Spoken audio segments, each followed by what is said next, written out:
So here is the continuation of the other problems under the band retirement and band value. So we have example number 3.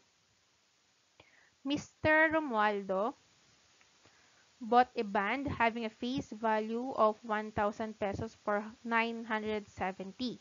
So, a band having a face value of 1,000. So, ibig sabihin, yung 1,000, yun po yung F niya. Yan. For 970, bought a band having a face value of 1,000 for 970 pesos. So, dito niya binili. So, ibig sabihin, yan po yung P or yung present worth ng band. 970 pesos. The band rate was 14% nominal. So, nominal pa lang siya. 14% nominal. So, we will need to read the problem pa para makita natin kung ano yung compounding factor kasi nominal pa lang siya, not the effective pa. And interest payments were made to him semi-annually. So, semi-annually pala yung compounding niya. Susulat lang natin dito, semi-annual.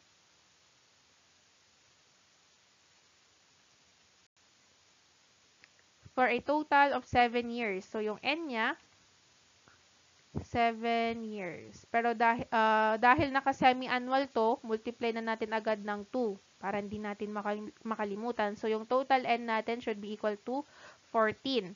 And itong band rate natin, kailangan din muna natin itong i-divide ng 2 kasi semi-annual nga po siya. So, this is 14 divided by 2. That is equal to 7% or 0.07. At the end of the 7th year, so ayun, after nung kanyang period na 7 years, he sold the bond to a friend at a price that resulted a yield of 16% nominal on his investment. So, kumita siya ng 16% or yung sabi nga dito, resulted a yield. So, yield kita, 16% nominal on his investment. So, yun yung I po natin. 16% nominal. So, dahil yung band rate natin ay naka-semi-annual, dapat consistent po siya. So, yung ating interest rate din, naka-semi-annual din po yan. So, we need to divide also the I by 2. So, this is 8% or 0.08. What was the selling price? So, ulitin ko lang, at the end of the 7th year or after nung 7 years nung band, he sold the bond to a friend at a price that resulted a yield of 16% nominal on his investment. Benenta niya po yung kanyang bond. What was the selling price? So, selling price, gaya ng sabi ko kanina, this selling price is also the same with your redemption value or the disposal value or yung C.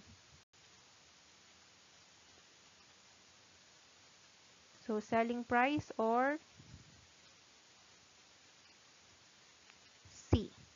So, in this problem, hindi na po equal yung C doon sa F kasi required na sa problem yung C. So, hindi natin pwedeng i-assume na same po yung kanilang value.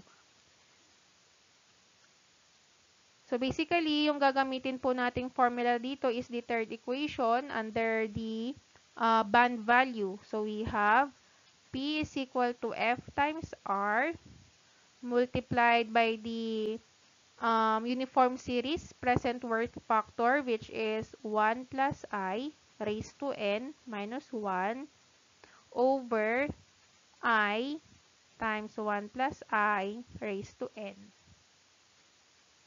plus yung C times the compounding factor, present compounding factor, 1 plus I raised to negative n.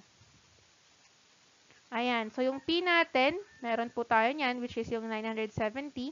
F, yung 1,000. R, we have the 0.07. Then I, we have the 0.08. Yung N, 14. C, yan yung unknown. So, basically, complete po tayo sa ating data. Kailangan lang natin i-substitute tong mga to. So, P is 970.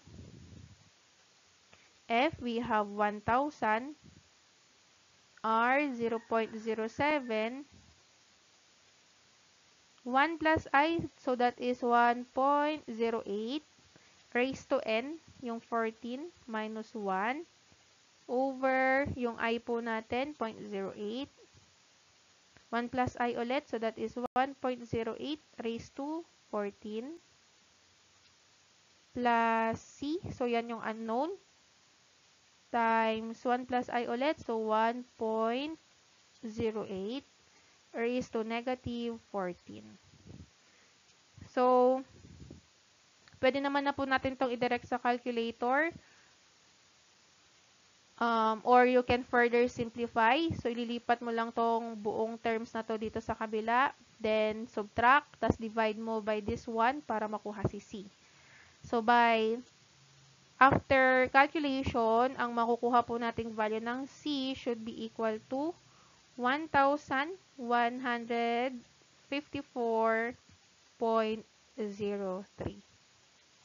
pesos. So, ito dapat yung selling price nung bond. 1,154.03 pesos.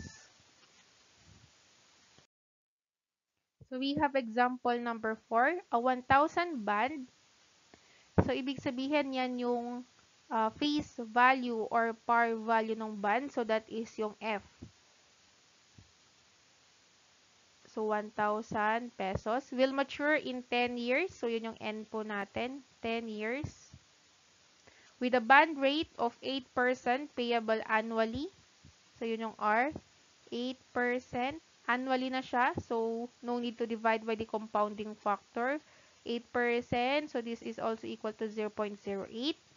Is to be redeemed at par at the end of this period. So, ulitin ko lang, is to be redeemed at par at the end of this period. So, ibig sabihin po nun, yung redemption value niya or the disposal value of your bond is also equal to the F or sa face value. So, 1,000 din po yung C natin. If it is sold at 1,030, determine the yield at this price. So, yield yung hinahanap. So, ito din yung other term for the interest rate. So, yung I ang hinahanap dito.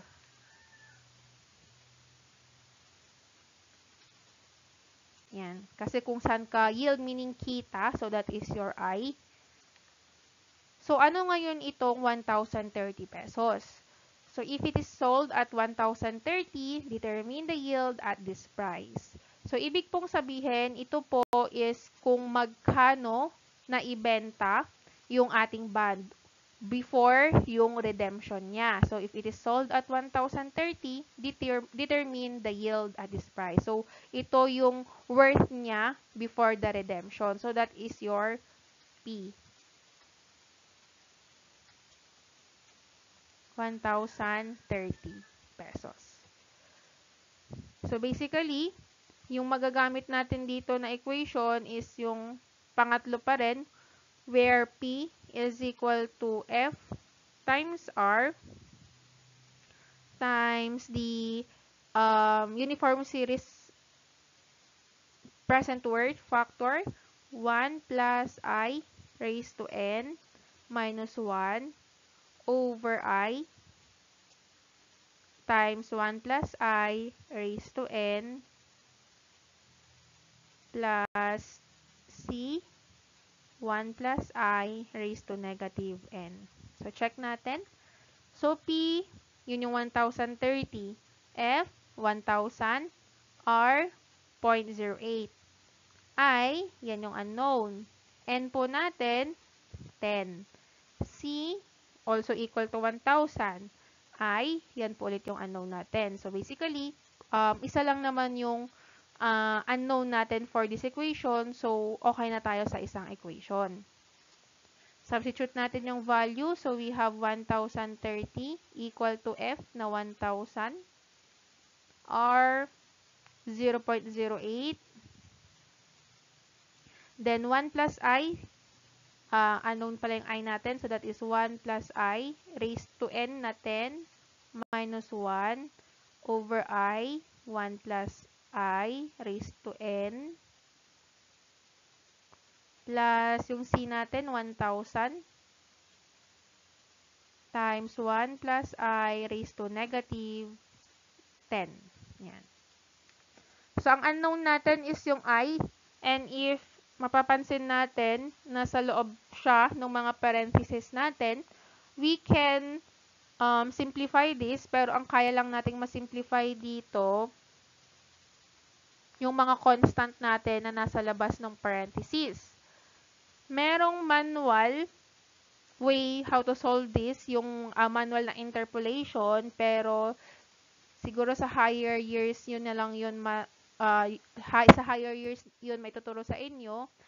So, yung pinaka mabilis na method is to use the shift solve function of your calculators. So, pag nag-shift solve kayo dito, 'di ba maghahanap ng starting value yung calcu kasi ang shift solve function interpolation lang din naman 'yan.